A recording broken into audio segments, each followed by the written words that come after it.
So this is Pastor Sean. Hi, people watching. He is the funky little pastor of a funky little church in a funky part of town. And he's got a funky little car. I do.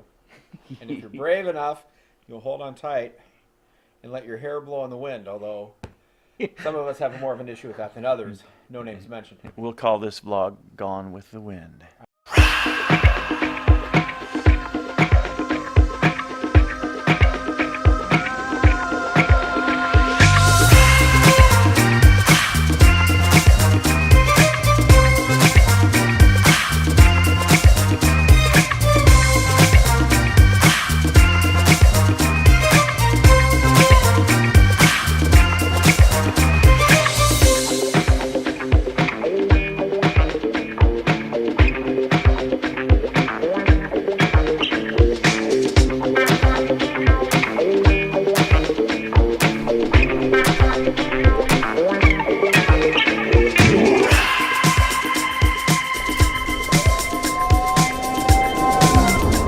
So tell us about pastoring your shipwreck. Pastoring your shipwreck. The culmination of the book of Acts is the gospel getting to Rome. But look at what happened before Paul got there. It starts with the shipwreck story. And when you look at it, a disproportionate amount of the book of Acts is covering this one story. And I realized the power of it. And in a nutshell, here's what it is. Everyone has a Rome to get to. Everyone has a destiny in God. Everything in your life comes to this one time where you're going to have fulfillment of everything God promised you. But here's what you have to understand. Before you get to Rome, you're probably going to go through a shipwreck or two. You will encounter spiritual opposition. And when you look at the story, the first thing that happens is Paul says, we can't sail this late. It's probably early October. This is a suicide run. Nobody went out on boats after mid-August in this era. So here we are, early October. Paul's saying this is ridiculous. We can't make this journey. Well, they made the journey anyway. And instead of Paul saying, yeah, you should have listened to me, Paul goes and prays. And he intercedes for everybody on the boat. And he comes back and he says, okay, we're going to get there, but the boat's not. But here's the great part. In this whole time, Paul becomes the pastor of the 230 plus people who are on the boat. And it doesn't stop there. They get to the island. He's out collecting wood. He gets bitten by a snake. On your way to Rome, you need to assume. Probably going to have a shipwreck. You're probably going to get bitten by a snake. But here's the great part. He just shakes it off.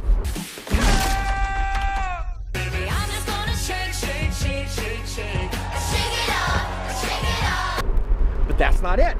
The people watching him are saying, well, he must be a murderer.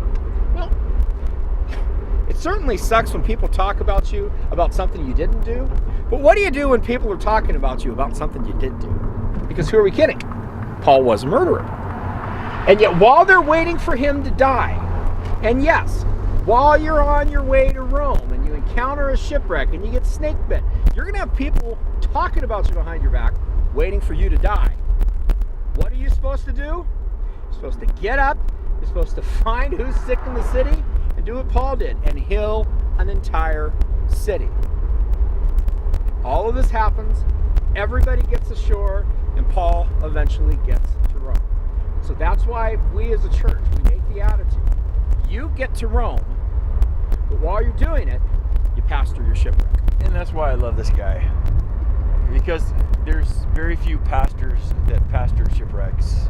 And he's actually teaching his church to pastor shipwrecks, which means you persevere, you walk in the promises of God, you walk in the love of God, you walk in the power of God, you get to your destiny. Don't expect it to be easy, but don't ever stop. God's given you your entire ship.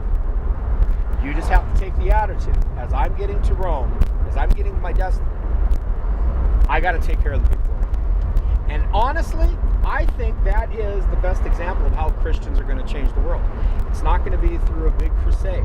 It's not going to be telling the world what we're against. It's just going to be about us becoming more like Jesus and loving the person in front of you who's part of a shipwreck. Yeah.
It's been an amazing afternoon with a fun ride and some great relaxing fellowship. So now it's back to the church for a second session of the Overcoming Life Conference. And tonight we're going to talk about overcoming difficulties regarding ministering healing. You know what Pastor Sean teaches about pastoring your shipwreck is a perfect analogy because, you know, God never promised that in this world that we would not have troubles. In fact, Jesus said, in this world you will have troubles, but take heart, I have overcome the world. And when we don't let the troubles in our lives stop us, we find that the power of Jesus is made manifest in our life. His love is made manifest. His kingdom continues to advance even when things aren't going right, even when the devil throws his worst at us. So it's so exciting to be able to live in joy, to live in peace, to live in love, even when things aren't going right, and to be able to spread that message, to be able to encourage one another. That's what it's all about.